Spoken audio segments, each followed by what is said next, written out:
Well, hello there, love bugs. It's Wednesday, and I'm fitting to do this video for Thursday.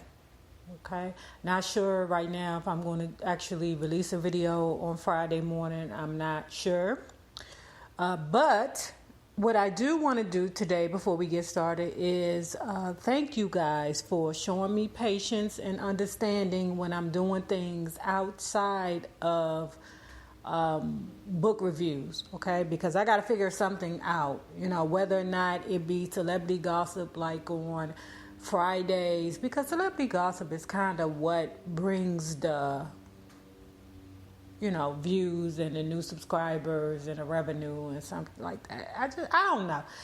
I'm trying to get away from it, but let's see how it work out. So before we get started, love bugs and Bellas, please remember to like, share the Facebook, and subscribe because it is so important to our success here on the YouTube.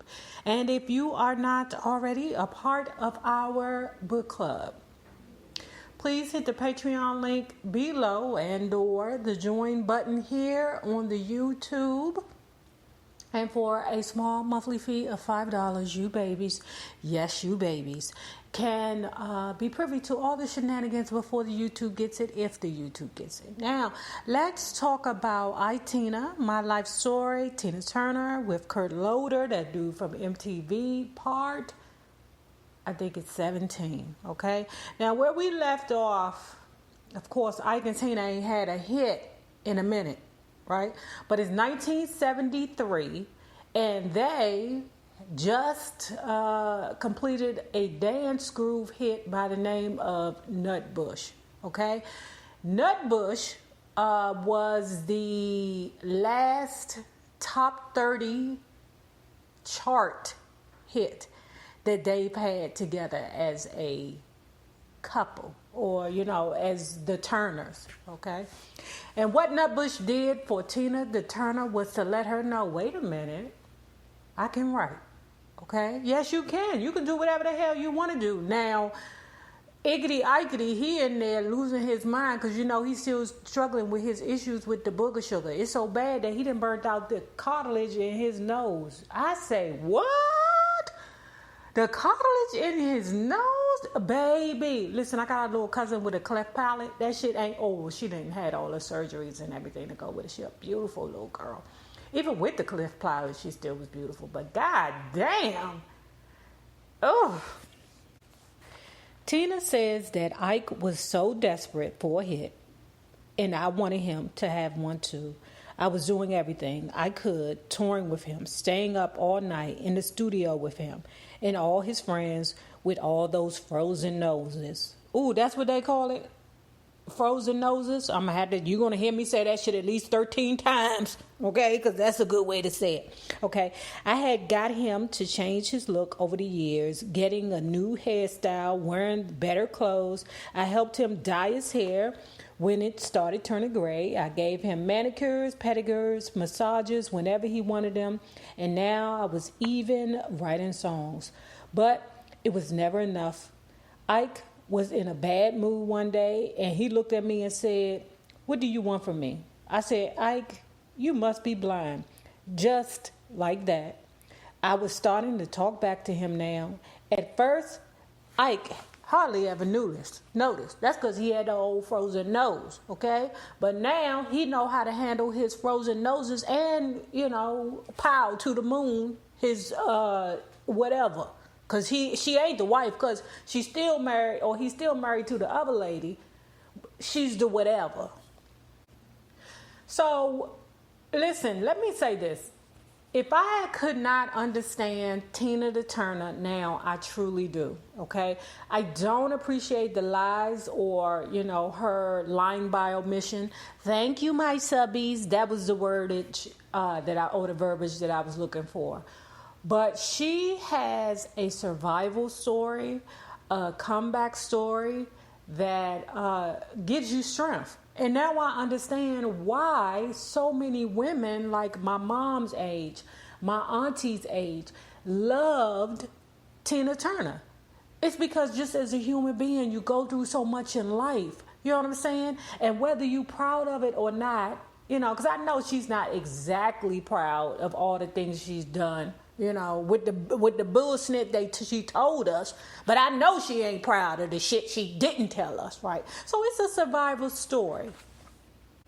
So anyway, okay, so now it seems like at this point she has mentally separated from her whatever husband or make-believe husband or whatever that is, okay? She's just there. I mean, basically she make it sound like he just get on top of her and do his business on her. That's what she make it seem like. She's just there, She wants the best for him so that he can grow, be good, and she can move on with her life. She's scared to do it without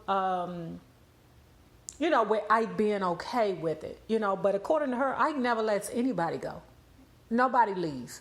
Not even if he not if he don't like them. Even if he ain't messing with the girl, he still will leave him alone. But, okay, back to what I was saying was that Tina started doing things on her own to help her feel better, right? And what happened was she was introduced to a girl, that was around Ike and all his bullshit. Wait a minute. Hold on, y'all.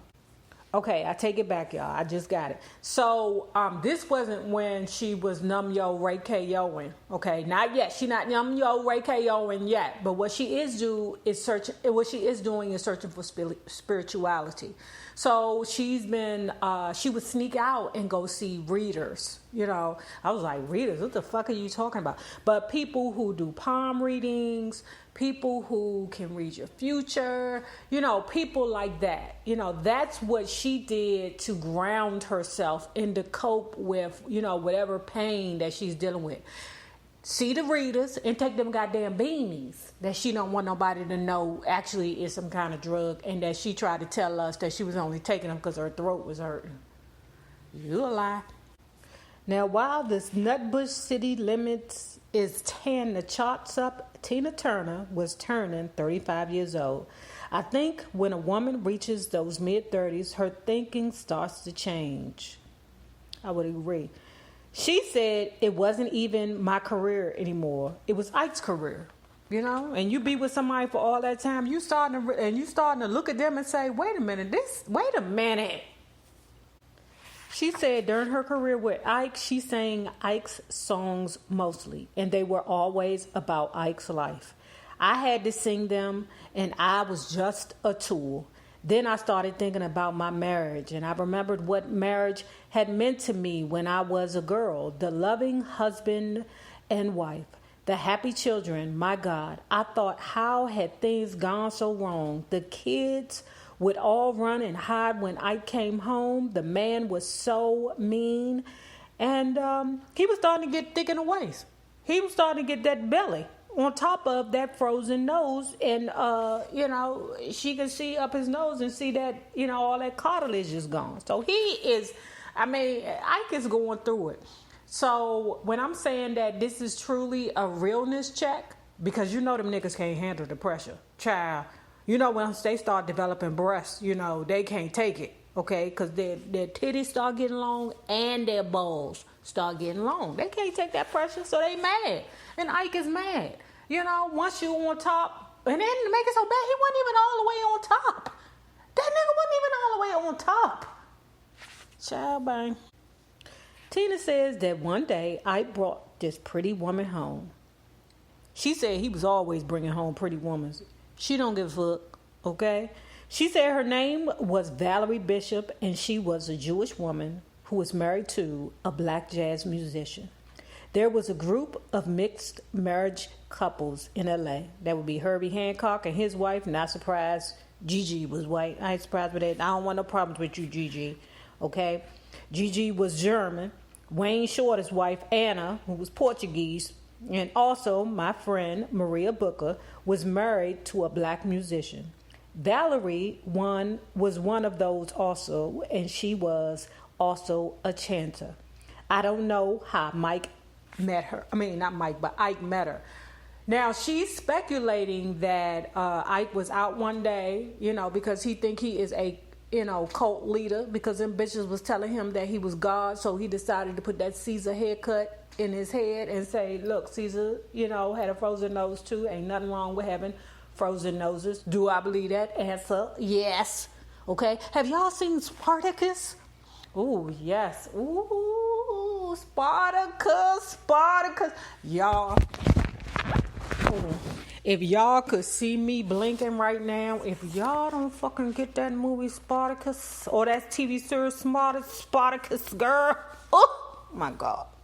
Anyway, back to the lady Valerie, right? Valerie was just somebody that, I picked up, and then when he was done with it, discarded it.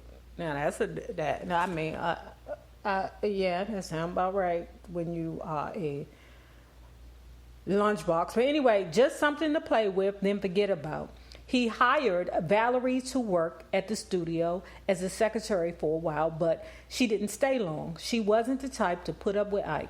I sometimes feel that she came into my life to touch me, to teach me about chanting. She explained that it wasn't witchcraft and that it was Buddhism. Buddhism. Okay, child.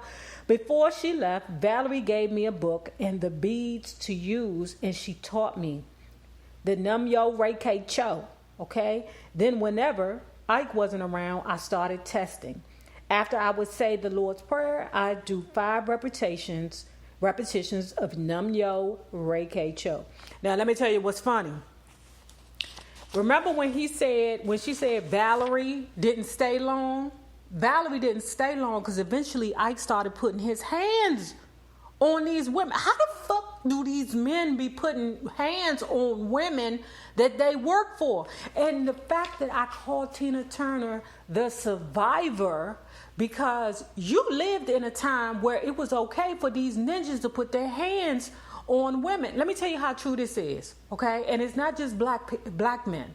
I need y'all to open your eyes. I was watching Carl Burnett the other day. I know I'm going to the left, but I will come back, okay? But I was watching Carl Burnett the other day, and when I tell you a part of the skit was smacking a woman in her face, okay?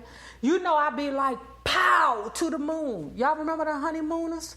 You remember how that man used to talk about how he was going to smack his wife or pow his wife into the moon? So the fact that you coming up in a time where it's okay, or they made it okay to beat your mate, she's definitely a survivor. Now, I was going to name this video some fugazi stuff, but I'm going to be nice with this video title. Now, dig this, right? So ignorant ninjas don't understand things, and when they don't understand stuff, they afraid of it. That's why I always say, especially street dudes, nigga, pick up a book, read, because sometimes y'all be talking and you don't know what the hell you are saying, nigga. You sound really, really, anyway, pick up a book, turn on the news, see what the politics is talking about, look at the stock market, it's another way. You ain't got to sell drugs to do everything, but anyway, Ike is fearful of that Nam-myo Reiki Cho, okay? He's fearful of that. Oh, no, I don't know what Nam-myo Reiki Cho is. Matter of fact, get that shit the hell up out of my house. She said that she just looked at him. Like, okay, Ike, whatever you say. She said that she had to get rid of this thing called, I forget the name of it. Oh, Butu Sudan, okay?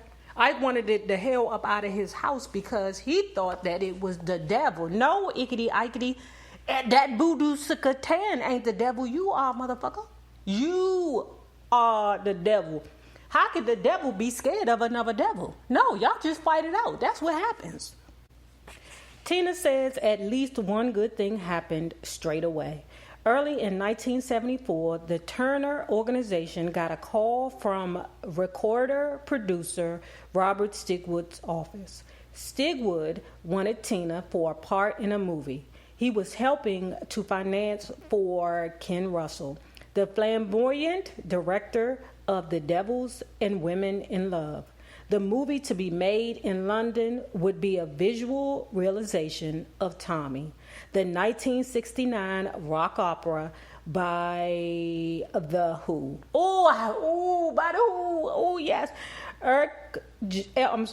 Elton John, of course, was there. Eric Clapton, Oliver Reed, Jack Nicholson, and Tina Powell and Margaret. I bet you they slipped off somewhere and was hokey pokey. Back together. Tina was to play a character by the name of Acid Queen and to sing a song by the same name. There was no part in the production for Ike. Yeah, because they don't want to fuck with that nigga no more. They don't want Ike. They don't want Ike. They want you, girl. Ike don't do nothing but sit in the background and spin the records. That's all you do, Iggity, is spin records. Tina said that they said it had been a choice between me and David Bowie, and they picked me. Actually, I wasn't too interested at first because I wasn't interested in anything by then. Child. And I didn't know the story, hadn't even heard. Okay, hold on. And I didn't know the story, hadn't even heard the Who's record, but David Bendett, who was Ike's agent, kept after me to read the script, and I finally did, and I got excited. This wasn't just a singing spot in a movie. This was like acting, and I'd always wanted to act. Now, following the Tommy filming, Tina was invited by co-star Anne Margaret to remain in London to take part in the taping of the singer's latest television special. Once again, Ike's presence was not requested. Oh, they don't want you, bruh. They don't want you, frozen nose. Ooh, they don't like you because, your reputation precedes itself, bruh. Okay? When the show aired in the U.S. the following year, Tina guest star spot duetting with Anne Margaret on Proud Mary, Nutbush City Limits, and Honky Tonk Woman proved to be the highlight of the show. It also proved that Tina was a total professional and could be mesmerizing in any context. Back home, Ike and Tina Turner were hitless for most of 1974, although not for lack of tracks, because Ike was in the studio. That motherfucker was in the studio all day. The only thing about it was him and the people that was in the studio with him were so friggin' higgity high that they was doing the same song over and over. They wasn't writing nothing new. They wasn't creating nothing new. They was just vibing to the same Ickety Ikety Turner bull snit. Ronnie Turner, that's one of the kids, he was doing the same old songs over and over again. Now, this is his own son, okay? Ike Jr. said that he was surrounded by leeches. I mean, I'm not surprised because I just told you earlier in the book that Ickety Ikety ain't never sold the boogity sugary. He gave it away. Do you know that is the quickest way to go broke is to help your friends' habits? Child, if you don't put them damn Percocets down. Ike Jr. goes on to say that cocaine will do you like that. It makes you evil. You don't want to talk to nobody. You don't want to take care of business. You really don't want to be bothered with anything. Okay? Because remember, I was telling you that Ickety Ikety was just walking up to his children, smacking them in the back of the head, saying, "Get the F out my face." Okay? Now, Tina says it was really hard by then. Ike got worse and worse. You never knew what you were going to get hit for. Huh? Girl! If you don't flowers in the attic, that nigga... Do you hear me go? If you don't flowers in the attic, that nigga... Do y'all know what flowers in... Now, that's a good book, y'all. Let me know if y'all would ever be interested in a book like Flowers in the Attic or Petals in the Wind. You know, I mean, because I don't want to just be catered to... you know, us and our black stories, you know. I don't know who the hell wrote the movie Petals in the Wind and Flowers, but them were some good books, child. Tina says it wasn't just me, of course. He beat the secretaries we had.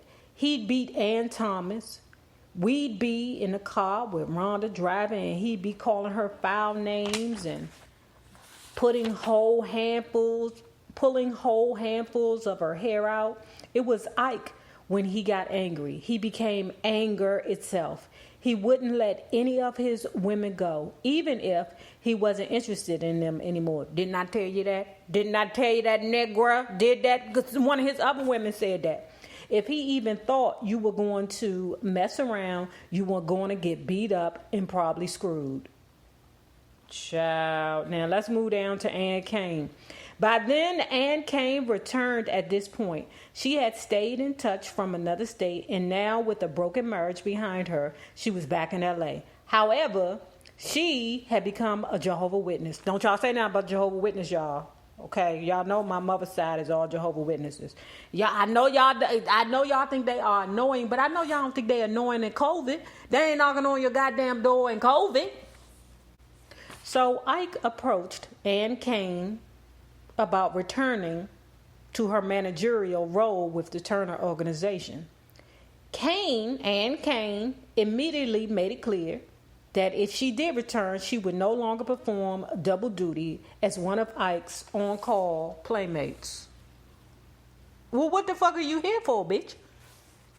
Tina says that at this time, Ike really needed Ann Kane, okay? Because Ann Kane said that Ike needed somebody then because the office was a mess. There were hundreds of thousands of dollars in checks lying around. I had set up Ike's business system originally, so I tried to untangle things, okay? The way he worked with no manager or anything, he could make millions from one hit record, and he had access to lots more. He'd take bank loans just to estate. Okay, hold on. Let me tell you this. Let me tell you what this nigga used to do. Genius, okay? Genius. And I have done that myself. Not I'm trying to call myself a genius. I'm just telling you that's just, an old credit trick. What he would do is he would go to the bank. Hi, I'm Ike Turner. Give me a loan for $1,000. Okay? He would take that cash money, put it in the bank, take it back home to his safe at home. Then, I love One Day at a Time. That's back on TV on one of them TV stations that, do throwback shows. But anyway, my bad, guys. Let me stay focused. So he would take the money back, and he kept doing that. Okay, so his credit was A1. Each time, okay, I did good with 1,000. Let me get 5,000. Let me get 10,000. Let me get 20,000. So now a couple of the kids were starting to get into drugs by then too. No wonder Ike shined a flashlight up one of his kids' nose once to show me how Kane. Oh, okay, wait, hold on. A couple of the kids were starting to get into drugs by then too. No wonder Ike shined a flashlight up his nose once to show me how cocaine had eaten away inside. That whole wall between his nostrils was totally gone. He'd stay up for 4 or 5 days with the drugs. And his son was right there with him. Y'all son was right there with him. And he ain't had no problem with it. Now, he don't say that in this book, but Bill. Ike really did love Tina, but he was always afraid of losing her, of losing control of her. And he felt that the only way he could keep her was to lock her up. Well, I was different. I was a different person when I came back to work for Ike. This is Ann Kane talking, okay? I had found Jesus, and now I felt so bad about the pain that I had put Tina through for years. Oh, now that you done found the Lord, now you don't want to fuck nobody else's husband no more, huh? The Jesus will do it to you. Okay. Well, love bugs, if you have not already done so, please remember to like, share, and subscribe because it is so important to our access here on the YouTube. And remember that the same people you meet on the way up will always be the same people that you meet on the way down. My naysayers, my patron loves you, babies. You better have a good one. Did you get that? You see me, I was chanting a little bit, y'all. Anyway, bye, y'all. Bye.